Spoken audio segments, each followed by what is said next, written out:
സംസാരിക്കാൻ ഉദ്ദേശിക്കുന്നു. ഇത് പലരും ഇതിനെ ഒരു പൊളിറ്റിക്കൽ ത്രില്ലറായിട്ടാണ് കാണുന്നത്. എന്നാൽ രാഷ്ട്രീയം ഈ സിനിമയിൽ പശ്ചാത്തലം മാത്രമാണ്. ഇത് അടിസ്ഥാനപരമായിട്ടൊരു ഫാമിലി ഡ്രാമയാണ്. അച്ഛനും മകനും തമ്മിലുള്ള വൈകാരിക ബന്ധത്തിൻ്റെ കഥയാണ്. നായകനും പ്രതിനായകനും തമ്മിലുള്ള ബന്ധം, പങ്കാളികൾക്കിടയിലുള്ള ബന്ധം, സുഹൃത്തുക്കൾക്കിടയിലെ ബന്ധം, രാഷ്ട്രീയത്തിലെ സഹപ്രവർത്തകർക്കിടയിലെ ബന്ധം, അതൊക്കെയാണ് ഈ സിനിമ കൂടുതൽ ചർച്ച ചെയ്യുന്നത്. രാഷ്ട്രീയം അതിൻ്റെ പശ്ചാത്തലമാകുമ്പോൾ ചില അത്തരത്തിലുള്ള സിറ്റുവേഷൻസിലൂടെ ഈ സിനിമ കടന്നു പോകും. പക്ഷേ അതൊരു പൊളിറ്റിക്കൽ ത്രില്ലർ എന്ന് വിശേഷിപ്പിക്കാൻ കഴിയില്ല. എനിക്ക് തോന്നുന്നത് കേരളത്തിലെ പ്രേക്ഷകർക്ക് വളരെയധികം റിലേറ്റ് ചെയ്യാൻ കഴിയുന്ന ഒരു സിനിമയായിരിക്കും ഇതെന്നുള്ള ഉത്തമ ബോധ്യത്തിലാണ് ഞങ്ങൾ ഈ സിനിമ ചെയ്തിരിക്കുന്നത്. പക്ഷേ ഒരു ദിവസം കഴിഞ്ഞ് തിയേറ്ററിലെത്തുമ്പോൾ സിനിമ പൂർണ്ണമായും പ്രേക്ഷകരുടേതാണ്. അവരാണ് ഈ സിനിമയുടെ വിധി നിർണ്ണയിക്കുന്നത്. പൂർണ്ണമായും പ്രേക്ഷകർക്ക് ഞങ്ങൾ ഈ ചിത്രം വിടുന്നു. ഇതിനകത്ത് ഏറ്റവും പ്രധാനപ്പെട്ട വേഷം ചെയ്ത രണ്ട് ആൾക്കാരാണ് ഇവിടെ ഇരിക്കുന്നത്. ഒന്ന് കേന്ദ്ര കഥാപാത്രത്തെ അവതരിപ്പിക്കുന്ന നിവിൻ പോളി, മറ്റൊന്ന് ശ്രീ ഹരിശ്രീ അശോകൻ. അദ്ദേഹം ഇതിനകത്ത് വളരെ വെറ്ററനായിട്ടുള്ള ഒരു രാഷ്ട്രീയ നേതാവിൻ്റെ വേഷമാണ് ചെയ്യുന്നത്. അപ്പോൾ ഇവിടെ സന്നിഹിതരല്ലാത്ത ഒരുപിടി ആളുകൾ ഈ സിനിമയിൽ അഭിനയിക്കുന്നത്. അതിൽ ഏറ്റവും പ്രധാനപ്പെട്ട പേര് ബാലേന്ദ്ര മേനോൻ സാറിൻ്റെയാണ്. അദ്ദേഹം വളരെ നാളുകൾക്ക് ശേഷം അഭിനയിക്കുന്ന ഒരു സിനിമയാണ്. അദ്ദേഹമായിട്ട് പ്രവർത്തിക്കാൻ കഴിഞ്ഞാൽ ഞങ്ങൾക്ക് എല്ലാവർക്കും വലിയ സന്തോഷവും അഭിമാനവും ഉണ്ട്. പിന്നീട് അതിനകത്ത് ഷറഫുദ്ദീനുണ്ട്, സായികുമാറുണ്ട്, മണിയമ്പുള്ള രാജശേഖരനുണ്ട്, വിഷ്ണു അഗസ്തിയുണ്ട്, വൈശാഖ് ശങ്കറുണ്ട്, ഹൈൻ്റെ പേര് സവിത ആനന്ദുണ്ട്, ആനഗസ്റ്റിനുണ്ട്. പ്രാഗൽഭ്യമുള്ളവരാണ്. ചന്ദ്രു ശൈവരാജാണ് ഇതിൻ്റെ ക്യാമറ കൈകാര്യം ചെയ്തിരിക്കുന്നത്. മനോജാണ് എഡിറ്റർ. ജസ്റ്റിൻ വർഗീസാണ് മ്യൂസിക്. ഷാജി നടുവിലും അജീം ചേർന്നാണ് കലാസംവിധാനം. സിജിയാണ് ഇതിൻ്റെ കോസ്റ്റ്യൂം കൈകാര്യം. റോണിക്സ് ആണ് ഇതിൻ്റെ മേക്കപ്പ്. സൗണ്ട് ഡിസൈൻ നമുക്ക് വിഷ്ണു സുജാതനുണ്ട്. സിദ്ധാർത്ഥം വിഷ്ണു സുജാതനും ചേർന്നിട്ടാണ് സൗണ്ട് കൈകാര്യം ചെയ്തിരിക്കുന്നത്. അങ്ങനെ ഏറ്റവും മലയാളത്തിലെ ഏറ്റവും മികച്ച സാങ്കേതിക കലാകാരന്മാർ ഈ സിനിമയിൽ പ്രവർത്തിച്ചിട്ടുണ്ട്. അപ്പോൾ ഇത്രയും മാത്രമേ എനിക്ക് ഈ വൈകുന്നേരം പറയാനുള്ളൂ. അധികം ചോദ്യങ്ങളും ഞാൻ പ്രതീക്ഷിക്കുന്നില്ല. നിങ്ങളോട് രണ്ടു വാക്ക് നിവിനും ശ്രീ ഹരിശ്രീ അശോകനും സംസാരിച്ചു കഴിഞ്ഞാൽ ഒന്നോ രണ്ടോ ചോദ്യങ്ങൾക്ക് ശേഷം നമുക്കിത് വൈൻഡപ്പ് ചെയ്യാം. എല്ലാവർക്കും നമസ്കാരം. ഇവിടെ വന്നിട്ടുള്ള എല്ലാ മാധ്യമ സുഹൃത്തുക്കൾക്കും നമസ്കാരം. മറ്റന്നാൾ പ്രതിച്ഛായ ഇറങ്ങുകയാണ്. ഒരുപാട് വർഷങ്ങൾക്ക് മുമ്പ് തുടങ്ങിയ ഒരു ഡിസ്കഷനാണ്. ആക്ച്വലി 2020 തോന്നുന്നു.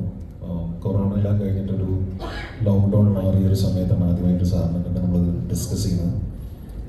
പിന്നെ പല കാരണങ്ങളാൽ അത് ആ സമയത്ത് നടന്നില്ല. അങ്ങനെ നീണ്ട് പോയി. സാറും വേറെ തിരക്കിലായിരുന്നു, ഞാനും വേറെ പടങ്ങൾ ചെയ്തുകൊണ്ടിരിക്കുകയായിരുന്നു. അങ്ങനെ പിന്നീട് ഒരു ഇൻട്രസ്റ്റിംഗ് ആയിട്ടുള്ള ഒരു സ്പേസിൽ വന്നപ്പോൾ ഞങ്ങൾ ഡിസ്കസ് ചെയ്യുകയും എന്നാൽ ഇത് ചെയ്താലോ എന്നൊരു തീരുമാനം എടുക്കുകയായിരുന്നു. അപ്പോൾ ഇത് എനിക്ക് ബേസിക്കലി ഇതിനകത്ത് ഈ അച്ഛൻ മകൻ റിലേഷൻഷിപ്പ് എനിക്ക് ഭയങ്കരമായിട്ട് കണക്റ്റായ ഒരു കാര്യമാണ്. വളരെ അത് നല്ല രസകരമായിട്ട് വന്നിട്ടുണ്ടെന്നാണ് ഞങ്ങളുടെ വിശ്വാസം. ഒരു സിനിമയിൽ എപ്പോഴും റിലേഷൻഷിപ്സ് എപ്പോഴും ഏതെങ്കിലും ഒരു റിലേഷൻഷിപ്പ് ആയിരിക്കും നന്നായിട്ട് വരിക. എനിക്കിതിനകത്ത് പല റിലേഷൻഷിപ്സിനും നല്ല ഡെപ്ത് ഉള്ള പോലെ എനിക്ക് തോന്നിയിട്ടുണ്ട്. അതൊരു നായകൻ വില്ലൻ റിലേഷൻ ആണെങ്കിലും അച്ഛൻ മകനാണെങ്കിലും ചേട്ടനായിട്ടുള്ള കാര്യങ്ങൾ, അങ്ങനെ ഒരുപാട് അങ്ങനെ റിലേഷൻഷിപ്സ് നമ്മൾ ഓരോന്നെടുത്ത് നോക്കുകയാണെങ്കിൽ എല്ലാത്തിനും ഭയങ്കര ഒരു സ്ട്രെങ്ത് ഉള്ള പോലെ ഫീൽ ചെയ്തൊരു കഥയാണ്.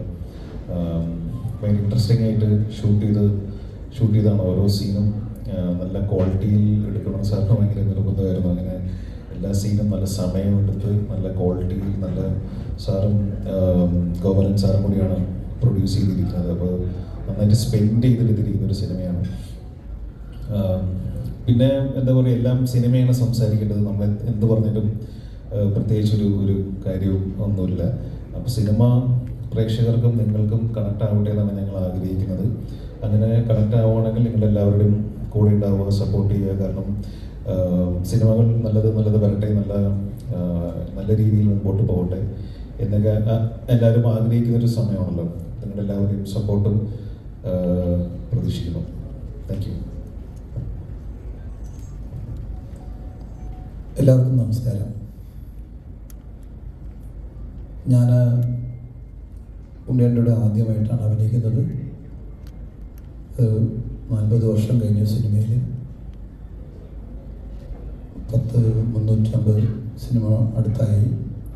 പക്ഷെ ഒരുപാട് രാഷ്ട്രീയക്കാരൻ്റെ വേഷങ്ങൾ ഞാൻ ചെയ്തിട്ടുണ്ട്. പക്ഷെ എനിക്ക് ആദ്യമായിട്ടാണ് ഇങ്ങനെ ഒരു രാഷ്ട്രീയക്കാരൻ്റെ വേഷം കിട്ടിയിരിക്കുന്നത്. ഇതുപോലത്തെ ഒരു വേഷം ഞാൻ ഇതിനു മുമ്പ് ചെയ്തിട്ടില്ല. പിന്നെ സിനിമ ഒരു രാഷ്ട്രീയ പശ്ചാത്തലത്തിൽ പറയുന്നു എന്ന് മാത്രമല്ല, ഫാമിലിയാണ് ശരിക്കും സിനിമ. രാഷ്ട്രീയം അതിൻ്റെ അകത്ത് പറയുന്നു, അതിലൂടെ കടന്നു പോകുന്ന ഫാമിലി സബ്ജക്റ്റാണ്. ഒത്തിരി ആർട്ടിസ്റ്റുകളുണ്ട്. ക്യാമറ ഗംഭീര ഒരു ക്യാമറമാനാണ്. പിന്നെ മേക്കിംഗ് ഞാൻ കുറേ പറഞ്ഞില്ല, എത്രയും സിനിമകൾ അഭിനയിച്ചെങ്കിലും ഞാൻ ഇതുപോലൊരു ഡയറക്ഷനിൽ ഞാനൊക്കെ ഉണ്ടായിരുന്നുകൊണ്ട് പറയുന്നതല്ല, ഞാൻ ആദ്യമായിട്ട് അഭിനയിക്കുന്നത്. കാരണം കുറേ ഡയലോഗുകൾ ഞാനത് പറയാനുള്ള കുറേ ഡയലോഗുകൾ ഞാൻ ബൈഹാർട്ട് പഠിച്ച് വെച്ച് അതിങ്ങനെയായിരിക്കും എടുക്കുന്നത്. ഇത്ര സിനിമകൾ അഭിനയിച്ച എക്സ്പീരിയൻസ് വെച്ച് ഞാനിങ്ങനെ മനസ്സിലത് പഠിച്ചു വെച്ചു. പക്ഷേ ഉണ്ണിയേട്ടനത് എടുത്ത് വേറൊരു പാറ്റേണിലാണ്. അപ്പം അങ്ങനെ ഞാനത് പഠിച്ചു വെച്ചിൻ്റെ കുഴപ്പം കൊണ്ട് വിഷമം കൊണ്ടല്ല ഞാൻ പറയണത്. അതല്ലാതെ എടുത്തു കഴിഞ്ഞപ്പോൾ അതിൻ്റെ ഒരു ഭംഗി സ്ക്രീനിൽ കാണാൻ പറ്റി. ഭയങ്കരമായിട്ട് അഭിനയിക്കാനും പറ്റി. ഭയങ്കരമായിട്ടും തന്നെ എൻ്റെ കഴിവനുസരിച്ചിട്ട്. അപ്പോൾ ആദ്യത്തെ ഷോട്ട്, സിനിമയിലെ ആദ്യത്തെ ഷോട്ട് കഴിഞ്ഞപ്പോൾ ഞാൻ ചോദിച്ചു ശരിയായോ? എന്നിട്ട് പറഞ്ഞു ഓക്കെ. അങ്ങനെ അത് ആ ക്യാരക്ടറിലേക്ക് കയറാൻ എനിക്കൊരു ദിവസം എടുക്കേണ്ടി വന്നു. പക്ഷെ പിന്നീട് അങ്ങനെ കുറേയും കൂടി ഒരു സപ്പോർട്ടോടുകൂടി എല്ലാവരും സപ്പോർട്ട്. ഇപ്പോൾ നിവിനും ഒക്കെ ചെയ്തേക്കുന്നത് ഞാൻ കരുതി കൊണ്ട് പറയുന്നതല്ല, നിവിൻ ഇതുപോലത്തെ ഒരു ക്യാരക്ടർ ചെയ്തിട്ടുണ്ടാവില്ല ചിലപ്പോൾ. കാരണം അത്ര ഭയങ്കരമായിട്ട് ചെയ്തിട്ടുണ്ട് നിവിൻ, ഷറഫുദ്ദീൻ, മേനോൻ സാറിൻ്റെ പ്രത്യേക നമ്മളിതുവരെ കണ്ടിട്ടുള്ള മേനോൻ സാറില്ല, സായികുമാർ, ഷറഫുദ്ദീൻ എല്ലാവരും. അപ്പം ആ ഒരു സന്തോഷത്തിലാണ് ഞങ്ങളെല്ലാവരും. പിന്നെ ഇതിൻ്റെയൊക്കെ അഭിപ്രായം കണ്ട് പ്രേക്ഷകരാണ് അത്. പിന്നെ സപ്പോർട്ട് ചെയ്യുന്നത് നിങ്ങളെല്ലാവരുമാണ്. നിങ്ങളുടെ സപ്പോർട്ടും നന്നായിട്ടുണ്ടായാൽ ഏത് സിനിമയും വിജയിക്കും. ഇതിൻ്റെയും വിജയം ഇതിൻ്റെ പിന്നിൽ നിങ്ങളുണ്ടാവുമെന്ന് വിശ്വസിക്കുന്നു. Thank you. നമുക്ക് ചോദ്യങ്ങളിലേക്ക് എടുക്കാം. സിനിമയുമായി ബന്ധപ്പെട്ട ചോദ്യങ്ങളായിട്ട് ശ്രദ്ധിക്കുക. ചോദിച്ചോളൂ. മൈക്ക് വേണോ?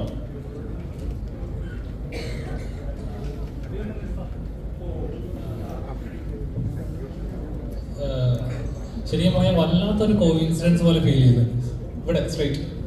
ഓക്കെ, കാരണം കറക്റ്റ് കേരളം മുഴുവൻ ഇലക്ഷൻ്റെ ചൂടിൽ നിൽക്കുന്നു. അപ്പം അതിൻ്റെ പ്രവർത്തനം നടന്നുകൊണ്ടിരിക്കുന്നു. കൃത്യം ഇലക്ഷന് ഇത്ര ദിവസങ്ങൾക്ക് മുമ്പ് തന്നെ ഇതുപോലൊരു ചിത്രം വരുന്നു, അതും പൊളിറ്റിക്കൽ റിലേറ്റഡ്. വല്ലാത്തൊരു കോയിൻസിഡൻസ് ഫീൽ ചെയ്യുന്നു. അത് കോയിൻസിഡൻസ് തന്നെയാണ്. അതുകൊണ്ട് അങ്ങനെ ഫീൽ ചെയ്യുന്നത്. കാരണം എന്തോ വെയിറ്റ് ചെയ്ത് 2019 തുടങ്ങിയതാണ് ഞങ്ങൾ ഈ ശ്രമം. അത് അദ്ദേഹം പറഞ്ഞല്ലോ, ആദ്യ പിണറായി സർക്കാരിൻ്റെ കാലത്താണ് ഇതിൻ്റെ ആരംഭ ചർച്ചകൾ, പ്രാഥമികമായിട്ടുള്ള ചർച്ചകൾ നടക്കുന്നത്. ഇത് ഷാരിസ് മുഹമ്മദ്, നമ്മളുടെ ജനഗണമനയൊക്കെ എഴുതിയ ഷാരിസ് മുഹമ്മദ് എൻ്റെ അടുത്ത് 2019 ഒരു കഥ നരേറ്റ് ചെയ്യുന്നത്. അദ്ദേഹം ഒരു സ്ക്രീൻ പ്ലേ ആയിട്ടാണ് വന്നത്. എന്ന് പറഞ്ഞാൽ ഒരു ഓർഡർ, സീൻ, റഫ് ഓർഡർ. പക്ഷേ അതിനകത്ത് ഒരു മൊമെന്റ് എനിക്ക് ഭയങ്കര സ്ട്രൈക്കിംഗ് ആയിട്ട് തോന്നി. അപ്പം ഞാൻ ഷാരിസിനോട് പറഞ്ഞു, ഷാരിസ്, ഈ മൊമെന്റ് വെച്ചിട്ട് എനിക്ക് എൻ്റെ ഒരു ട്രീറ്റ്മെൻറ്റ് എഴുതിയാൽ കൊള്ളാം എന്നുണ്ട് എന്ന് പറഞ്ഞപ്പോൾ അദ്ദേഹം പറഞ്ഞു അങ്ങനെ ചെയ്യും എന്ന് പറഞ്ഞപ്പോൾ ഞാനൊരു സ്ക്രീൻ പ്ലേ ഉണ്ടാക്കി. അപ്പം ഷാരിസിനോട് പറഞ്ഞു, ഇത് നിങ്ങൾ ചെയ്യുന്നതായിരിക്കും ബെറ്റർ. അങ്ങനെ ഞങ്ങൾ ആദ്യത്തെ ഒരു ഡ്രാഫ്റ്റ് ഉണ്ടാക്കി. എനിക്കൊന്ന് 2019 തന്നെ നിവിനുമായിട്ട് ഞങ്ങൾ ചർച്ച തുടങ്ങിയതാണ്. പിന്നെ ഈ പറയുന്ന പോലെ സിനിമയാണ്, അതിന് സംഭവിക്കേണ്ട ഒരു സമയം വരും. ഈ സിനിമ അപ്രതീക്ഷിതമായിട്ട് നിവിന് അങ്ങനെ ഒരു ഗ്യാപ്പ് വന്നപ്പോൾ നിവിന് ഞാനും കൂടി എടുത്തൊരു തീരുമാനം, 100 ദിവസം ഷൂട്ട് ചെയ്യുന്നു, പോസ്റ്റ് പ്രൊഡക്ഷൻ കഴിയുന്നു. പിന്നെ ഞങ്ങളെ സംബന്ധിച്ചിടത്തോളം ഒരു സിനിമ നിങ്ങളിലേക്ക്, പ്രേക്ഷകരിലേക്ക് എത്തിക്കാനുള്ള ഏറ്റവും നല്ല സമയം എന്ന് പറയുന്നത് ഈ വിഷു, സ്കൂൾ അടയ്ക്കുന്ന പീരീഡാണ്. അപ്പോൾ തന്നെ ഇലക്ഷൻ സംഭവിക്കുന്നത്. അതുകൊണ്ടാണ് ഞാൻ പറഞ്ഞത് ആകസ്മികത അതിനകത്തുണ്ട്, കോയിൻസിഡൻസ് ഉണ്ട്. അതുകൊണ്ടാണ് താങ്കൾക്കത് കോയിൻസിഡൻസ് ആയിട്ട് തോന്നുന്നത്. അതേപോലെ അന്ന് ട്രെയിലർ ലോഞ്ചിന്റെ എന്നാ സാറ് പറയാറുണ്ട്, ഇതിന്റെ പൂർണ്ണ ഉത്തരവാദിത്തം എനിക്ക് മാത്രമാണ്. എന്തുണ്ടെങ്കിലും അതിന്റെ പൂർണ്ണ ഉത്തരവാദിത്തം ഏൽക്കാൻ ഞാൻ റെഡിയാണ് എന്നുള്ളത്. തീർച്ചയായിട്ടും ആണല്ലോ. അപ്പം അതിനകത്ത് എന്തോ ഒരു സ്പാർക്കിംഗ് ഉണ്ട് എന്നൊരു വാക്കല്ല. ഇവരൊക്കെ എന്തിനാണ് പിടിച്ചിട്ടുള്ളത്? ആ സിനിമയ്ക്ക് എന്ത് സംഗതി വന്നാലും അത് എഴുതി സംവിധാനം ചെയ്ത ഒരാൾ, അതിന്റെ പ്രൊഡക്ഷനിൽ കൂടി ഭാഗമായ ഒരാൾ എന്ന നിലയിൽ ആ സിനിമയുടെ ഉത്തരവാദിത്തം ഞാൻ തന്നെയല്ലേ ഓൺ ചെയ്യേണ്ടത്. പിന്നെ അങ്ങനെ ഒരു പിന്നെ എന്താണ്, എന്തു വന്നാലും അതിന്റെ ഉത്തരവാദിത്വം ഞാൻ എന്നുള്ള രീതിയിൽ ഞാൻ സംസാരിച്ചിട്ടില്ല. ഞാൻ പറഞ്ഞത് ഇത്ര വലിയ മുതൽ മുടക്കുള്ളൊരു സിനിമ ഇത്രയും വിഷമം പിടിച്ചൊരു സാഹചര്യത്തിൽ, ഇപ്പൊ നമുക്കറിയാം OTT ബിസിനസിന്റെ കാര്യം അറിയാം, നമ്മുടെ ഗൾഫിൽ നടക്കുന്ന ഈ ഒരു യുദ്ധസമാനമായ അന്തരീക്ഷത്തെ കുറിച്ച് അറിയാം. അപ്പോൾ അങ്ങനെയുള്ള ഒരു സമയത്ത് ഇത്രയും വലിയൊരു സിനിമയായിട്ട് പോകുമ്പോൾ തീർച്ചയായിട്ടും അതിനകത്ത് വലിയൊരു റിസ്ക് ഉണ്ട്. അത് ഞാൻ തന്നെ ഫേസ് ചെയ്യേണ്ട ഒരു സംഗതിയാണ്. അതാണ് ഞാൻ ഉദ്ദേശിച്ചത്, അല്ലാതെ മറ്റു കാര്യങ്ങളൊന്നും അതിനകത്ത് ഉദ്ദേശിച്ചിട്ടില്ല. ഇനി എന്തെങ്കിലും ഉണ്ടെങ്കിൽ സാറിന് കൃത്യമായിട്ട് ഒരു രാഷ്ട്രീയമുണ്ട്, പക്ഷെ അത് ഈ സിനിമയിലൂടെ പറഞ്ഞിട്ടില്ല എന്നാണ് വിശ്വസിക്കുന്നത്. ഇപ്പൊ പണ്ട് നോക്കിക്കഴിഞ്ഞാൽ പല രാഷ്ട്രീയ പ്രസ്ഥാനങ്ങളും അവരുടെ ആശയങ്ങൾ നാടകങ്ങളിലൂടെ അല്ലെങ്കിൽ എഴുത്തിലൂടെയൊക്കെ ജനങ്ങളിലേക്ക് എത്തിക്കാൻ ശ്രമിച്ചിട്ടുണ്ടായിരുന്നു. പക്ഷെ ഇപ്പോഴത്തെ ഒരു സാഹചര്യത്തിൽ നോക്കിക്കഴിഞ്ഞാൽ സോഷ്യൽ മീഡിയക്ക് ഇത്രയും വന്നതോടെ അതിൻ്റെ ഒന്നും ആവശ്യമില്ല എന്നാണ് കരുതുന്നത്. അപ്പൊ കലയിലൂടെ ഈ രാഷ്ട്രീയം പറയേണ്ട ആവശ്യം ഇപ്പൊ നിലവിലില്ല എന്ന് കരുതുന്നു. പോസ്റ്റ്മാന്റെ പണി ചെയ്യേണ്ട കാര്യമില്ല. ഒരു മെസ്സേജ് എടുത്തുകൊണ്ട് ഡെലിവറി ചെയ്യാന്ന് പറയുന്ന ഒരു സംഗതി ചെയ്യേണ്ട കാര്യമില്ല. അങ്ങനെയൊന്നും ചെയ്തിട്ടില്ല. ഞാൻ നിങ്ങളോട് പറഞ്ഞില്ലേ, ഒരു പ്രത്യേക വൈകാരിക മുഹൂർത്തമുണ്ട്. അതെനിക്കിപ്പോൾ പറയാൻ പറ്റില്ല, നിങ്ങൾക്ക് സിനിമ കാണുമ്പോൾ മനസ്സിലാവും. ഞാൻ അതിലാണ് ഹുക്ഡായത്. ഞാൻ എൻ്റെ കഥ എന്നെ എങ്ങോട്ട് കൊണ്ടുപോയോ അതിൻ്റെ കൂടെയാണ് ട്രാവൽ ചെയ്തത്. മറ്റൊരു കൺസേൺസും അതിനകത്തുണ്ടായിരുന്നു. നിവിൻചേട്ടൻ ഇന്റർവ്യൂല് പറയുന്നുണ്ടായിരുന്നു, ബ്രേക്ക് ഇല്ലാതെ ഷൂട്ടിന് പോകാമെന്ന് പറഞ്ഞപ്പം സാറ് അത് സമ്മതിച്ചില്ല. ലൈക്ക് ബ്രേക്ക് വേണം, പ്രായമുള്ള ആളുകളുണ്ട്, അവർക്ക് മരുന്ന് കഴിക്കുന്ന ആളുകളുണ്ട്. അത് ഭയങ്കര ഒരു കണക്ട് ചെയ്ത് ഭയങ്കര ഗ്രേറ്റ് ആയിട്ട് തോന്നി ആ ഒരു സംഭവം. അപ്പം കാരണം എല്ലാവരിലും സാറ് എല്ലാവരുടെയും കാര്യങ്ങൾ നോക്കുന്നുണ്ട് എന്നുള്ളൊരു കാര്യം. കാരണം ഇത്രത്തോളം ജൂനിയർ ആർട്ടിസ്റ്റുകളുണ്ട്, 6000 ആളുകളോട് വെച്ച് ചെയ്തിട്ടുണ്ട്. അപ്പം അതൊക്കെ നോക്കുമ്പോൾ എത്രത്തോളം ഹാർഡായിരുന്നു വർക്ക് ചെയ്യുന്നത്. അല്ല, ഞാൻ പറയുന്നത് അത് എൻ്റെ ഒരു മഹത്വമായിട്ടൊന്നും നമ്മൾ കരുതേണ്ട കാര്യമില്ല. അത് അങ്ങനെ വേണം സിനിമ. ഞാൻ 18 വർഷമായിട്ട് സംഘടനാ രംഗത്ത് പ്രവർത്തിക്കുന്നതാണ്. അപ്പോൾ വളരെ അധ്വാനിക്കുന്ന ഒരുപാട് ആളുകൾ ഇതിനകത്തുണ്ട്. അവർക്കൊക്കെ രോഗങ്ങളുള്ളവരുണ്ട്, വൈഷമ്യങ്ങളുള്ളവരുണ്ട്. അപ്പോൾ കൃത്യമായിട്ട് സിനിമയ്ക്ക് ഒരു സമയവ്യവസ്ഥയുണ്ട്. ആ സമയവ്യവസ്ഥ പാലിക്കപ്പെടണം. അത് ഏത് സെറ്റിലായാലും പാലിക്കപ്പെടണം. എൻ്റെ സെറ്റിലത് ഞാൻ പാലിക്കുന്നു, ബാക്കിയുള്ള സെറ്റിലുകളിൽ ബാക്കിയുള്ളവർ ഇത് പാലിക്കുമെന്ന് പ്രതീക്ഷിക്കുന്നു. പിന്നെ ക്രൗഡൊക്കെ കുറേ ഉണ്ടായിരുന്നു. അതൊക്കെ നമ്മൾ മാനേജ് ചെയ്ത് ഇതിൻ്റെ ഒരു പ്രോജക്റ്റ് ഡിസൈനിൻ്റെ ഭാഗമായിട്ട് നമ്മൾ മാനേജ് ചെയ്ത് മുൻകൂട്ടി കണ്ട് പ്ലാൻ ചെയ്ത് തന്നെയാണ് പോയത്. ഏതാണ്ട് 100 ദിവസം കൂടുതൽ നമ്മൾ ഷൂട്ട് ചെയ്തിരുന്നു. അതുകൊണ്ടാണ് ഞാൻ പറഞ്ഞത് വലിയ വലിപ്പമുള്ളൊരു സിനിമയാണ്. അതിൻ്റെതായിട്ടുള്ള വൈഷമ്യങ്ങളും ഉണ്ട്, അതിൻ്റെതായിട്ടുള്ള ആനന്ദമുണ്ട് ഈ സിനിമയ്ക്കകത്ത്. ഇതിലെ മുഖ്യമന്ത്രി കഥാപാത്രത്തിൽ ഒരേപോലെ ഉമ്മൻചാണ്ടിയുടെയും അതുപോലെ കെ.കരുണാകരന്റെയും ഒരു ഹൈബ്രിഡ് സ്വഭാവമുണ്ട് എന്ന് പല ആവർത്തിച്ച് പറഞ്ഞിട്ടുണ്ടായിരുന്നു. ഇപ്പോൾ ഉമ്മൻചാണ്ടി സ്വഭാവം ഏറെക്കുറെ നമുക്ക് ട്രെയിലറിലൂടെ തന്നെ വ്യക്തമാണ്. ഇപ്പോൾ കെ.കരുണാകരൻ എന്നുള്ള നേതാവ് അനുഭവിച്ച യാതനകളുണ്ട്. അദ്ദേഹത്തിന്റെ മകളുടെ വിവാഹ ദിവസം പോലും പോലീസിന്റെ ഒരു നിരീക്ഷണത്തിലാണെന്ന് പറയുന്ന കരിങ്കാലിയാക്കപ്പെട്ട അങ്ങനെ ഒരുപാട് ദുരവസ്ഥകളിലൂടെ കടന്നു ഒരു കെ.കരുണാകരൻ നേതാവും കൂടിയുണ്ട്. അങ്ങനത്തെ കെ.കരുണാകരൻ അനുഭവിച്ച മനോവ്യാപാരങ്ങൾ അല്ലെങ്കിൽ അങ്ങനത്തെ കാര്യങ്ങൾ കഥാപാത്രത്തിൽ കൊണ്ടുവരാൻ ഉദ്ദേശിച്ചത്. ഇപ്പൊ ഉദാഹരണം പറയണമെങ്കിൽ ലീഡർ കെ.കരുണാകരനോട് ഒരിക്കലും പത്രക്കാരൻ ചോദിച്ചു, അങ്ങ് ഇത്രയും നാളായല്ലോ രാഷ്ട്രീയ പ്രവർത്തനം നടത്തുന്നു, തിരിഞ്ഞു നോക്കുമ്പോൾ അദ്ദേഹം അങ്ങ് എന്താണ് കാണുന്നതെന്ന് ചോദിച്ചപ്പോൾ പുള്ളി നേരെ തിരിഞ്ഞു നോക്കി. നേരെ തിരിഞ്ഞു നോക്കിയിട്ട് പറഞ്ഞു, മോനെ ഈ ഭിത്തിക്കകത്ത് ഇങ്ങനെ ഒരു പടമാണ് ഞാൻ കാണുന്നത് എന്ന് പറഞ്ഞു. അങ്ങനെ പറയുന്ന ഒരു കെ.കരുണാകരനുണ്ട്, ഭയങ്കര ടങ് ഇൻ ചീക്കായിട്ട് സംസാരിക്കുന്നു. അത്തരം ചില ട്രെയിറ്റ്സ് ഈ കഥാപാത്രത്തിലുണ്ട്. ഇതെന്താ പ്രശ്നം എന്ന് വെച്ച് കഴിഞ്ഞാൽ അതിപ്പോൾ എനിക്ക് മാത്രമല്ല, എനിക്ക് മുമ്പ് വന്ന വലിയ തിരക്കഥാകൃത്തുക്കളുണ്ട്, രഞ്ജി പണിക്കരായാലും ദാമോദരൻ മാഷായാലും ഒക്കെ. അപ്പം നമുക്കിത് സമൂഹത്തിൽ നിന്നും നമ്മൾ കാണുന്ന ആളുകളിൽ നിന്നുമാണ് നമ്മൾ ഇതിൻ്റെ എലിമെന്റ്സ് സ്വീകരിക്കുന്നത്. എന്ന് വെച്ചാൽ അവരല്ലാതെ അതിനകത്ത് ഒരുപാട് ഫിക്ഷൻ. ഇപ്പം നമുക്ക് നിങ്ങൾ എപ്പോഴും ഉമ്മൻചാണ്ടി എന്ന് പറയുന്നുണ്ട്. അദ്ദേഹത്തിന് 2 പെൺകുട്ടികളും ഒരു മകനുമാണുള്ളത്. ഈ സിനിമയിൽ 2 ആൺകുട്ടികളാണ്. പക്ഷെ ഇങ്ങനത്തെ ഇതിലുള്ള നന്മയുടെ സത്തുണ്ടല്ലോ. ഇപ്പൊ കെ.കരുണാകരൻ വികസനത്തിനോടൊപ്പം ചേർന്ന് നിന്നത്, അല്ലെങ്കിൽ ഇപ്പൊ ഉമ്മൻചാണ്ടി കല്ലെറിഞ്ഞ അദ്ദേഹത്തിനോട് കേസ് എടുക്കണ്ട എന്ന് പറഞ്ഞ നന്മ വശം, അതൊക്കെ ശരിക്കും സിനിമാറ്റിക്കലിയും കൂടി യൂസ് ചെയ്യാൻ പറ്റാവുന്ന ഒരു നന്മയുടെ ആർക്ക് കൊടുക്കാവുന്ന ഏരിയ അല്ലേ എന്നാ ചോദിക്കും. അത് നമുക്ക് നോക്കാം, സിനിമ കാണാം, ഒരു ദിവസം കൂടെ ഉള്ളൂ. കണ്ടു കഴിയുമ്പോൾ അത് മനസ്സിലാവും.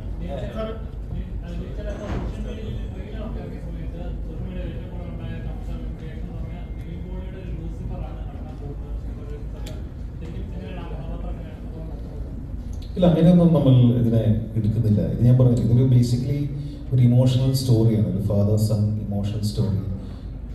നമുക്ക് ഫാമിലി ആയിട്ട് വന്നിരുന്ന് കാണാൻ പറ്റുന്ന ഒരു ഇമോഷണൽ സ്റ്റോറി. അതിനപ്പുറം നമ്മൾ ഇതിനകത്തൊന്നും പറയുന്നത്. രാഷ്ട്രീയം ഇതിൻ്റെ ഒരു പശ്ചാത്തലമാണ്. നല്ല ക്വാളിറ്റി ഉള്ള ഒരു സിനിമ എടുക്കാൻ വേണ്ടി എല്ലാവരും പരിശ്രമിച്ചിട്ടുണ്ട്. സാറാണെങ്കിലും ഇതിൻ്റെ ടെക്നിക്കൽ ടീമാണെങ്കിലും ആക്ടേഴ്സ് ആണെങ്കിലും എല്ലാവരും ഒരുമിച്ച് സഹകരിച്ചിട്ടുണ്ട്. അപ്പോൾ അത് വേറൊരു സിനിമയായിട്ടുള്ളൊരു അതേപോലെ ഒരു പടമൊന്നുമല്ല, ഇതൊരു ചെറിയ ഇമോഷണൽ സിനിമ എന്ന് ചിന്തിച്ചാൽ മതി. അച്ഛനും മകനും റിലേഷൻഷിപ്പ് ഉള്ളൊരു ഇമോഷണൽ സിനിമ. ഉണ്ണികൃഷ്ണൻ സാർ,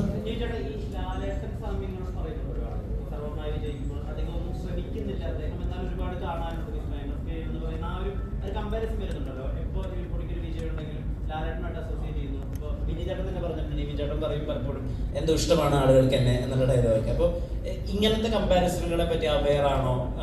അങ്ങനെ ട്രേറ്റ് എനിക്ക് ഉപയോഗിക്കാൻ പറ്റുന്നുണ്ട്. ഞാൻ വളരെ കാഷ്വൽ ആയിട്ട് ചെയ്യുന്ന കാര്യങ്ങൾ ആളുകൾക്ക് വർക്ക് ആവുന്നുണ്ട് ലാലേട്ടനെ പോലെ. ആ ഒരു ഏരിയയെ പറ്റി ബോധവാനാണോ? അല്ല, അങ്ങനെ ഒരിക്കലും കമ്പയർ ചെയ്യാൻ പാടില്ലാത്ത ഒരു ഇതാണല്ലോ. കാരണം പുള്ളി ലാലേട്ടൻ എന്ന് പറഞ്ഞാൽ ലാലേട്ടനാണ്, അതേപോലെ വേറൊരാളില്ല.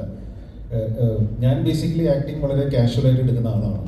അത് ഞാൻ തുടക്കമേ മുതൽ അങ്ങനെ ശീലിച്ചാണ്. ഞാനങ്ങനെ പഠിച്ച ആളൊന്നുമല്ല ആക്ടിങ് എന്താണെന്നുള്ളത്. ഞാൻ ചെയ്ത സിനിമകളിൽ ഞാൻ വർക്ക് ചെയ്തിട്ടുള്ള ഡയറക്ടേഴ്സിൻ്റെ മെൻറ്റർ ചെയ്ത് അല്ലെങ്കിൽ അവരെനിക്ക് കാണിച്ചു തന്ന വഴിയിലൂടെ സഞ്ചരിച്ച് പോയ ഒരാളാണ്. അപ്പോൾ ഞാൻ ആ കാഷ്വൽ രീതിയിലാണ് ഇതിനെ എടുക്കാറ്. അല്ലെങ്കിൽ ഒരു സിനിമ തുടങ്ങാൻ പോകുമ്പോൾ അതിന് മുമ്പ് ഭയങ്കര പ്രിപ്പറേഷനോ അല്ലെങ്കിൽ തലേ ദിവസം ഡയലോഗ് പഠിക്കലോ അങ്ങനെയൊന്നും ഞാൻ ചെയ്യാറില്ല. നേരെ സെറ്റിൽ പോകുന്നു, സ്ക്രിപ്റ്റ് വായിക്കുന്നു, എന്താണോ ശരിയെന്ന് എനിക്ക് തോന്നുന്നു ഞാൻ ചെയ്യുന്നു. അതിനെ കറക്റ്റ് ചെയ്യാൻ അവിടെ ഡയറക്ടറിന് എന്തെങ്കിലും ബോധമുണ്ട്. അപ്പം ഞാൻ ചെയ്യുന്ന തെറ്റാണെങ്കിൽ ഡയറക്ടർ ഒന്ന് പറയും, നീ ഇതിങ്ങനെയല്ല, കുറച്ച് അങ്ങോട്ട് ഇങ്ങോട്ട് മാറ്റി ചെയ്യുമെന്ന് പറയും. അങ്ങനെ കുറച്ച് ദിവസം ഒരു ഡയറക്ടറായിട്ട് നമ്മൾ വർക്ക് ചെയ്യുമ്പോൾ ഞാൻ എങ്ങനെയാണ് കഥാപാത്രത്തെ കാണുന്നതെന്നും ഡയറക്ടർ എങ്ങനെയാണ് കഥാപാത്രത്തെ കാണുന്നതെന്ന് എനിക്ക് മനസ്സിലാവും. എനിക്ക് അത് രണ്ടും തമ്മിൽ ഒരു ലൈൻ വരയ്ക്കാൻ പറ്റും. പിന്നെ ആ ലൈനിലൂടെ പോകാന്നുള്ളതാണ്. അത് ഫിക്സ് ആയി കഴിഞ്ഞാൽ പിന്നെ ഞാൻ അതിന് അത്രയും ടെൻഷൻ എടുക്കാറില്ല സത്യം പറയുകയാണെങ്കിൽ അഭിനയിക്കുന്ന സമയത്ത്. ഇതിനു മുമ്പേ പൊളിറ്റിക്കൽ സിനാരിയോയിൽ ഒരു സിനിമ സഖാവ് വന്നിട്ടുണ്ട്, പടവിട്ട് വന്നിട്ടുണ്ട്. സഖാവിൽ 2 ക്യാരക്ടേഴ്സ് ആയിരുന്നു. അത് രണ്ടും ഭയങ്കരമായ ഗ്രാഫിൽ നിൽക്കുന്ന 2 ക്യാരക്ടേഴ്സ്. പടവെട്ടിലും വളരെ സീരിയസ് ടോണിലുള്ള ഒരു ക്യാരക്ടർ. അപ്പോൾ ഇതിനു വേണ്ടി അല്ലെങ്കിൽ അതിൽ നിന്ന് എന്തോ ഒരു വ്യത്യസ്തമാണ് പ്രതിച്ഛായ എന്നുള്ളത് ഒരു കാര്യമുണ്ട്. 2, അതിനുവേണ്ടി ഒരു പേഴ്സണൽ എഫേർട്ട് എങ്ങനെ അതിലേക്ക് കൊണ്ടുവരാനുള്ളത്? ആ 2 സിനിമയായിട്ട് ഇതിനൊരു അങ്ങനൊരു കമ്പാരിസൺ ഇല്ല.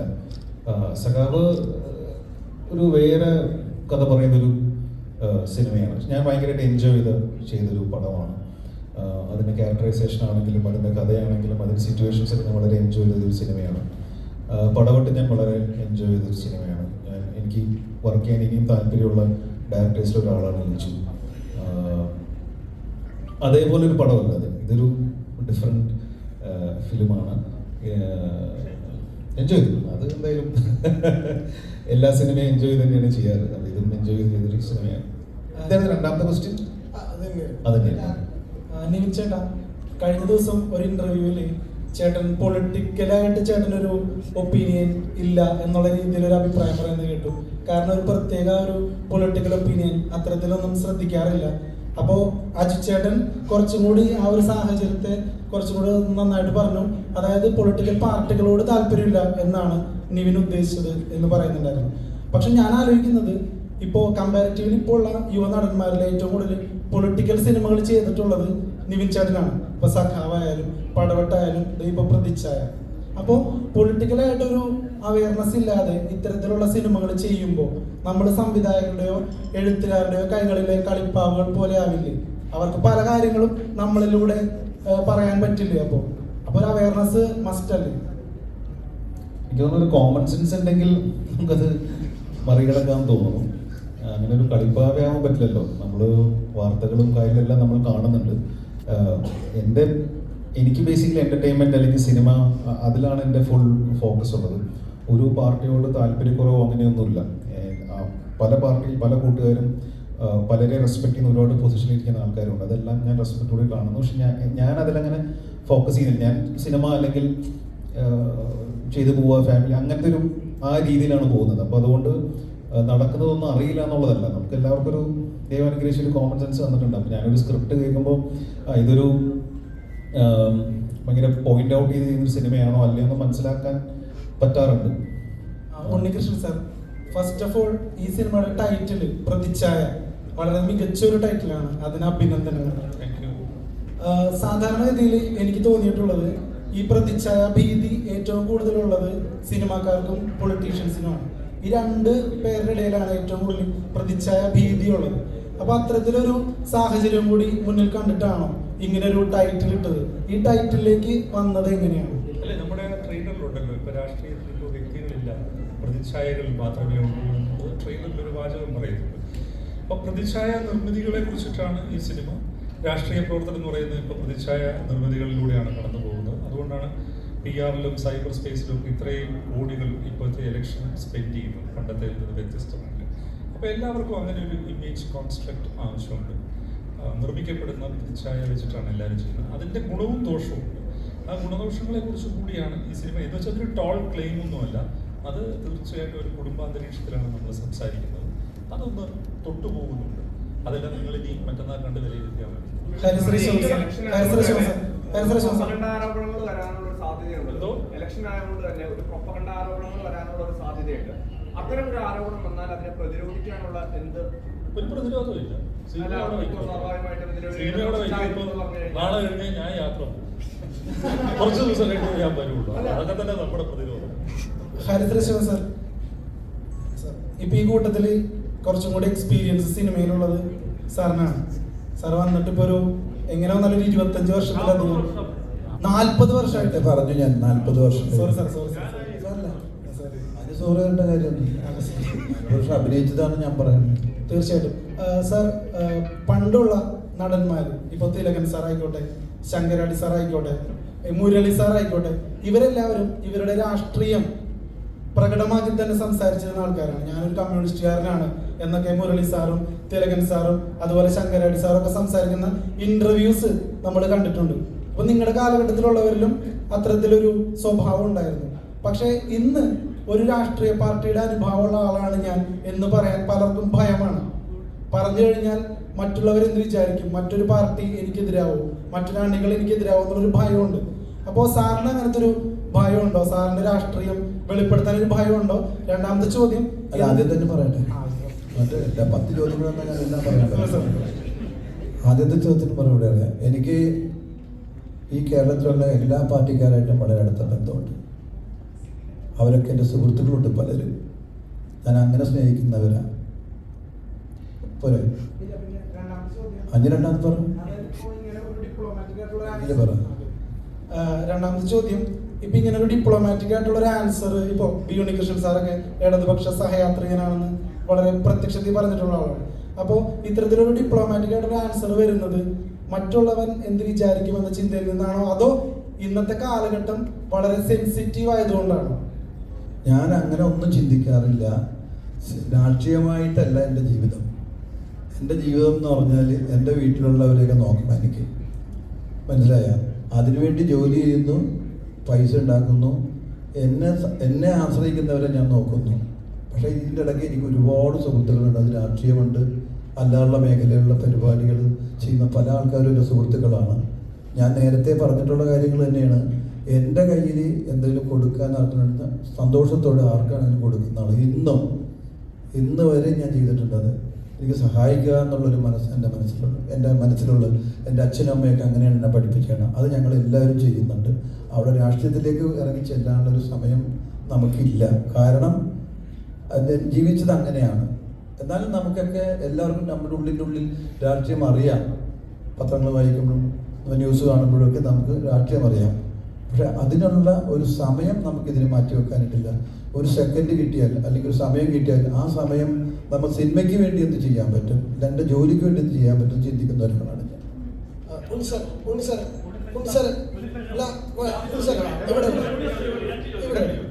ഇപ്പോൾ ഇതിനകത്ത് പറയുമ്പോൾ കഥയിനെക്കാളും ഈ മേക്കിങ്ങിൽ ആക്ടേഴ്സിനെ ഏറ്റവും സ്റ്റൈലിഷ് ആയിട്ട് പ്രസന്റ് ചെയ്യുന്ന ഡയറക്ടേഴ്സിന് ഒരാളാണ്. അതായത് ലാലേട്ടൻ്റെ ഏറ്റവും നല്ല ലുക്കുകൾ ഉള്ള സിനിമകൾ നോക്കിക്കഴിഞ്ഞാൽ സൗണ്ട് സിനിമകളുണ്ട്. നാടനാണെങ്കിലും വെസ്റ്റേൺ ആണെങ്കിലും എന്താ ആക്ടേഴ്സിന് അത്രയും സ്റ്റൈലിഷ് ആയിട്ട് പ്രസന്റ് ചെയ്യണം എന്നുള്ളൊരു ഐഡിയ ശരിക്കും എങ്ങനെയാണ് വരുന്നത്? തെറ്റാണോ? അല്ല, ഇതിലും കിട്ടില്ല. അങ്ങനെയില്ല. ഇപ്പൊ ഇതിനകത്ത് അവതരിപ്പിക്കുന്ന കഥാപാത്രം ബാംഗ്ലൂർ പോലൊരു സ്ഥലത്ത് ഒരു സ്റ്റാർട്ടപ്പ് ഭയങ്കര സക്സസ്ഫുൾ ആയിട്ട് റൺ ചെയ്യുന്ന ഒരാളാണ്. അപ്പം അങ്ങനത്തെ ഒരു ബോഡി ലാംഗ്വേജ് ഉണ്ട്, ഒരു അറ്റയർ ഉണ്ട്. അതിനെനിക്കൊരു സങ്കല്പമുണ്ട് അതിനെക്കുറിച്ച്. അശോകിൻ്റെ കഥാപാത്രത്തെക്കുറിച്ചും എനിക്കൊരു സങ്കല്പം. അപ്പം അത് ഞാൻ എൻ്റെ ടീമുമായിട്ട് ഷെയർ ചെയ്യും. എൻ്റെ കോസ്റ്റ്യൂം നോക്കുന്ന ആളുമായിട്ടും DOP ആയിട്ടും ആർട്ട് ഡയറക്ടറുമായിട്ടും ഷെയർ ചെയ്യും. എന്നിട്ട് അതിന് മൊത്തം ഒരു കളർ പാലറ്റ് ഉണ്ടാക്കി അവരുടെ ലുക്കൊക്കെ ഒന്ന് വർക്ക് ചെയ്ത് അങ്ങനെ ചെയ്യുമ്പോൾ അതിനകത്ത് ഒരു വൃത്തി വന്നു പോകും. അത് മെയിൻറ്റെയിൻ ചെയ്യാൻ നോക്കിയുള്ളൂ. അതല്ലാതെ അതിനെക്കുറിച്ച് ഇത്രയധികം നമ്മൾ അങ്ങനെ വേണം എന്നുള്ള ഇപ്പോൾ ഗ്രാൻഡ് മാസ്റ്റർ എന്ന് പറഞ്ഞ സിനിമ ഞാൻ ചെയ്യുമ്പോൾ മോഹൻലാൽ സാറിനെ ഇപ്പോൾ നിങ്ങൾ ശ്രദ്ധിച്ചു കഴിഞ്ഞാൽ അറിയാം, അദ്ദേഹത്തിൻ്റെ ഇൻട്രഡക്ഷനിൽ ഒരു വൈറ്റ് ലിനൻ ഡ്രസ്സാണ് അദ്ദേഹം ഇട്ടിരിക്കുന്നത്. പോകെ അദ്ദേഹം ആ കഥാപാത്രം ഭയങ്കര ലേഡ് ബാക്ക് ആയിട്ടുള്ളൊരു കഥാപാത്രമാണ്, അലസനായിട്ടുള്ള കഥാപാത്രം. പോകെ ഹാർഷ് കളേഴ്സിലേക്ക് അത് കയറി എന്നിട്ട് ഏറ്റവും അവസാനം ഒരു ബ്ലാക്ക് ഡ്രസ്സിലാണ്. ഈ സിനിമയിൽ അതിനൊരു റിവേഴ്സ് ഉണ്ട്, അത് നിങ്ങൾ കണ്ടു കഴിഞ്ഞാൽ മനസ്സിലാവും. അങ്ങനെ അത്രയും കാര്യങ്ങൾ ശ്രദ്ധിക്കും. ഇപ്പൊ സംസാരിക്കുമ്പോൾ പോലെ രണ്ടാം പിണറായി സർക്കാരിലാണ് നമ്മൾ നിൽക്കുന്നതെന്നാ പറയുന്നത്. അപ്പൊ ഇപ്പൊ സാറ് പറഞ്ഞപ്പോ രണ്ടാം പിണറായി സർക്കാർ നിൽക്കുമ്പോഴാണ് നമ്മൾ എഴുത്തു തുടങ്ങിയത്. രണ്ടാം പിണറായി സർക്കാർ നിൽക്കുമ്പോഴാണ് പടം നടക്കുന്നത്. അപ്പൊ ഇങ്ങനെ ഒരു പൊളിറ്റിക്കൽ ബയസ് ഉണ്ടാവുമ്പോൾ സ്വയം അങ്ങനെ ഇടതോട്ട് സഹകരണത്തിനായിട്ട് നിൽക്കുക, ഒരു പൊളിറ്റിക്കൽ പ്രതലമുള്ള സിനിമ എഴുതുകയും ചെയ്യുക. അപ്പൊ എങ്ങനെയാ അതിനെ സ്വന്തം രാഷ്ട്രീയ ദർശനങ്ങളൊന്നും വരാതെ ലിമിറ്റ് ചെയ്യാൻ പറ്റുന്നത്? ഈ രാഷ്ട്രീയ ദർശനം വരാതെ ലിമിറ്റ് ചെയ്യാന്നുള്ളത് വലിയ ഇല്യൂഷനാണ്. അറിഞ്ഞോ അറിയാതെ രാഷ്ട്രീയ ദർശനമൊക്കെ നമ്മളെ ഇതിനകത്തൊക്കെ കടന്നു പോകും. രാഷ്ട്രീയം ഇല്ലെന്ന് പറയുന്നവരെടുക്കുന്ന സിനിമയിലും ഒരു രാഷ്ട്രീയമുണ്ട്. പിണറായി പ്രിയം ഉണ്ടാവും. പിന്നെ അതിനകത്തുള്ള പ്രശ്നം ഈ പിണറായി പ്രിയം പ്രതിച്ഛായയിലുണ്ടാവും. അങ്ങനെയൊന്നുമില്ല. നിങ്ങൾ ഈ ഇടതുപക്ഷം എന്ന് പറയുന്നതിനെ പിണറായി വിജയനുമായിട്ട് എന്തിനാണ് ഇക്വേറ്റ് ചെയ്യുന്നത്? ഇടതുപക്ഷ സർക്കാരുമായിട്ട് എന്തിനാണ് ഇക്വേറ്റ് ചെയ്യുന്നത്? ഞാൻ വളരെ എൻ്റെ വിദ്യാർത്ഥി കാലം മുതൽ മാർക്സിസവുമായിട്ട് ബന്ധപ്പെട്ട പുസ്തകങ്ങൾ വായിച്ചു, ചിന്തിച്ചു, അങ്ങനെയൊക്കെ പോകുന്ന ഒരാളാണ്. എൻ്റെ അക്കാഡമിക് ആയിട്ടുള്ള എൻ്റെ ജേണിയും അങ്ങനെയൊക്കെ തന്നെയായിരുന്നു. അതിനെ നിങ്ങളൊരു മുഖ്യധാര പാർട്ടിയായിട്ടോ ഒരു ബിംബമായിട്ടോ ഒന്നും അസോസിയേറ്റ് ചെയ്യേണ്ട കാര്യമില്ല. പിന്നെ ഈ അശോകൻ പറഞ്ഞ പോലെ എല്ലാ രാഷ്ട്രീയക്കാരുമായിട്ടും ഈ രംഗത്ത് നിൽക്കുന്ന ഒരാളെന്ന നിലയിൽ, പ്രത്യേകിച്ച് ഒരു സംഘടനാ പ്രവർത്തകർ എന്ന നിലയിൽ എനിക്ക് നല്ല ബന്ധമുണ്ട്. അത് മുഖ്യമന്ത്രി പിണറായി വിജയനായിട്ടായാലും വി ഡി സതീശനായിട്ടായാലും രമേശ് ചെന്നിത്തലയായിട്ടായാലും ഗോവിന്ദ മാസ്റ്റർ ആയാലും BJP-യിലെ ഇപ്പോൾ നമ്മളുടെ പടം തുടങ്ങുന്ന ദിവസം കൃഷ്ണദാസ് അവിടെ വന്നിട്ടുണ്ട്. അദ്ദേഹത്തിൻ്റെ അടുത്ത സുഹൃത്താണ്. അപ്പോൾ നിങ്ങളുടെ ആ ചോദ്യത്തിനകത്ത് വലിയ പ്രസക്തി ഇല്ലല്ലോ.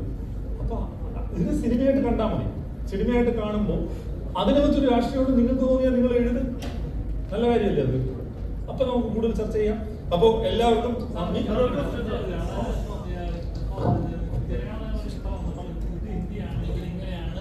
പറയാൻ അങ്ങനത്തെ കേൾക്കുന്ന സമയത്ത് ഒരു പ്രേക്ഷകൻ ഉണ്ടാകുന്ന ഒരു മൊമെന്റ് ഉണ്ട്. അതായത് നമ്മൾ ഈ ക്രൈസിലൂടെ ഫേസ് ചെയ്തിട്ടുണ്ട്, നമ്മൾ കാണുന്ന എപ്പോഴെങ്കിലും പ്രതികരിക്കണം എന്ന് തോന്നുന്ന കാര്യങ്ങൾ ഒരു സിനിമ ഒരു നടൻ പറയുമ്പോൾ അല്ലെങ്കിൽ ഒരു കഥാപാത്രം പറയുമ്പോൾ ഒരു പ്രേക്ഷകന് കിട്ടുന്ന ഫീലുണ്ട്. പ്രതിച്ഛായയിൽ അങ്ങനത്തെ ഒരു പൊളിറ്റിക്കൽ കേരളത്തെ പൊളിറ്റിക്കൽ സിനാരിയോ പ്രസന്റബിൾ ചെയ്യുന്നത് ട്രൂ ഇൻസിഡൻസ് ബേസ് ചെയ്ത ഒരു കഥ തന്നെയായിരിക്കും പ്രതിച്ഛായ. നിങ്ങൾ കണ്ടു അത്ര മൊമെന്റ് ഉണ്ടോ, അങ്ങനത്തെ കഥയാണോ എന്നൊക്കെ നിങ്ങൾ കണ്ടിട്ട് പറയും. ഞാൻ പറയുന്നത് ശരിയല്ല. മുൻവിധിയോടുകൂടി തന്നെ സമീപിക്കണം. ഒരു കഴിഞ്ഞ ഇന്റർവ്യൂ പറയുന്നുണ്ടായിരുന്നു ഉമ്മൻചാണ്ടി സാറിനെ ഒരു ഡീറ്റെയിൽസ് വെച്ച് കണ്ടതാണ്. അപ്പൊ ആ സമയത്ത് അദ്ദേഹം പ്രതിച്ഛായ നഷ്ടപ്പെട്ടിരുന്ന ടൈമാണ്. അദ്ദേഹത്തിന്റെ ആ ഒരു സംഭവം ഈ പ്രതിച്ഛായ എന്ന സിനിമയിലേക്ക് അങ്ങനെ ഇൻഫ്ലുവൻസ് ചെയ്തു. ഞാനത് പറഞ്ഞിരുന്നു. എല്ലാ രാഷ്ട്രീയ നേതാക്കൾക്കും ഒരു പ്രൈവറ്റ് സ്പേസ് ഉണ്ട്, അവർക്കൊരു കുടുംബം ഉണ്ട്. അപ്പൊ അവര് പബ്ലിക് റെലമിൽ ഫേസ് ചെയ്യേണ്ടി വരുന്ന പ്രോബ്ലംസ് അവരുടെ ഫാമിലിയും കൂടി ഫേസ് ചെയ്യണം. നമ്മൾ അങ്ങനെ ഒരു പിന്നെ എന്തെങ്കിലും ഒരു ആരോപണ വിധേയമായിട്ട് നമ്മുടെ വീട്ടിലേക്ക് കയറി ചെല്ലുമ്പോൾ നമ്മുടെ പങ്കാളിയെ നമ്മൾ കാണണം, നമ്മുടെ മക്കളെ കാണണം, കൊച്ചുമക്കളെ കാണണം, സുഹൃത്തുക്കളെ കാണണം. അതിന് വേറൊരു മൊമെന്റും വേറൊരു കോൺഫ്ലിക്റ്റും അല്ലേ? അത് നമ്മളാരും അറിയുന്നില്ല. അത്തരം ഒരു സ്പേസിലേക്കാണ് ഈ സിനിമ കൂടുതൽ കോൺസെൻട്രേറ്റ് ചെയ്യുന്നത്. വീടിന്റെ അകത്തളത്തിലേക്കാണ് ഈ സിനിമ കൂടുതൽ കോൺസെൻട്രേറ്റ് ചെയ്യുന്നതെന്ന് പറഞ്ഞുകൊണ്ട് നമ്മളിത് അവസാനിപ്പിക്കുകയാണ്. എല്ലാവരും ക്ഷണം സ്വീകരിച്ച് എത്തിയതിന് നന്ദി. പ്രതിച്ഛായ കാണുക. ഈ അഭിപ്രായങ്ങളൊക്കെ നിങ്ങൾ ഫ്രീ ആയിട്ട് എക്സ്പ്രസ് ചെയ്യട്ടെ.